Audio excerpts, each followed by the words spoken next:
2 pints is what? A quart, okay? Almost 2 pints, quart jug. So if I want to make 1-to-1 sugar on that, how many pounds of sugar do I need? Huh? 1 pound? 1. Pints a pound, the world around holds 2 pints.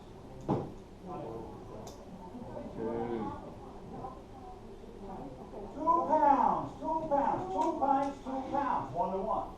Right? Say again?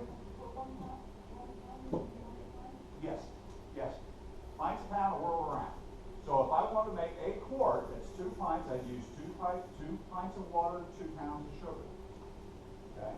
You know, if I was going to do winter bees, how much sugar would I need? You know, I thought this is 4. Double it, exactly. You double it. Okay? Now, I'll tell you, my wife is, guys can understand this. Women don't give up much of the refrigerator to them. You know? And we're lucky we get something like this with our doctor's appointment on it or something. Say what?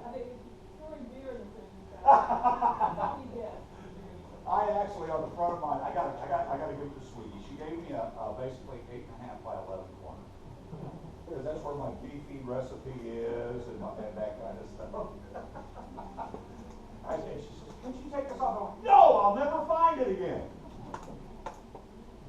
Pints a pound, the world around. You remember that? You'll always be okay whether you're feeding 2-to-1 or 1-to-1. Real simple formula to maintain. For example, when I make 10 pints at a time.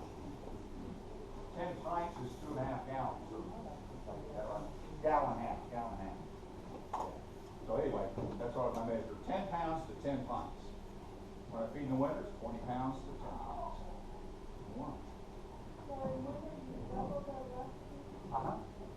I take it is organic sugar that we put on it? Beg your pardon? I take it that it is organic sugar. Well, if I had organic, I might use it. Okay. Now, this is kind of like Domino's or usually Walmart. Whatever's cheapest. Yeah, then I'll throw but not brown I don't sugar. personally use. Not brown sugar. No, maybe. Cane sugar.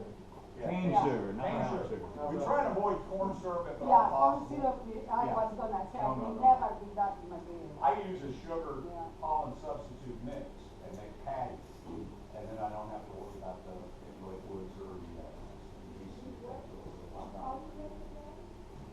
It's a formula of sugar, pollen substitute, and water. And I didn't put that out to everybody. That's just my personal preference. And you can buy the patties from Brushy, you can buy the patties from Mitchell's. But again, if you can make it yourself, why buy it? I hate to ask this now, because I know it's going to probably throw you off, but I'm dying to know. Go for it. Since you're on this, on making the sugar syrup. Yeah. Apparently, as everything I've been reading leading up to the end of this class, there's a controversial debate on whether or not to add medication as blended medicine into your sugar syrup, or only add a medication if you find a problem in the house. Yeah, and that's called prophylactically treating, and that's again almost a preference. I will tell you that a lot of us will prophylactically add Fumagellin B, which treats you guys. Nosema, there we go. Which is kind of like bee flu, you know. And so when you're making say again. Yeah, you can tell, because it'll be all over the outside of the eye. Yeah, that's the way it shows up. They don't blow their nose very much. And the second part of the question is there a concern by preventive medicating that over time that it may become less effective?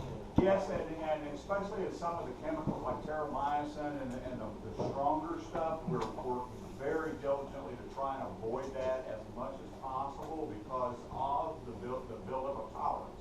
You have to use ever more chemicals or find different chemicals, and we just prefer not to do that. There's not really been a lot of problem with Fumagellin on that stuff. John?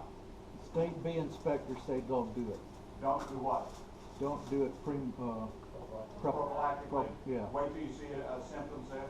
Right. The way you know you got nosema is because bees don't defecate in the hive. It looks like little poop streaks all over the outside of the hive. They don't get very far. Yeah. They go up and squirt it all Yeah. Now, it's not deadly to the bees, but it does weaken them, okay? Anytime you got weak bees, you don't have a healthy hive, and then, honey goes down, everything else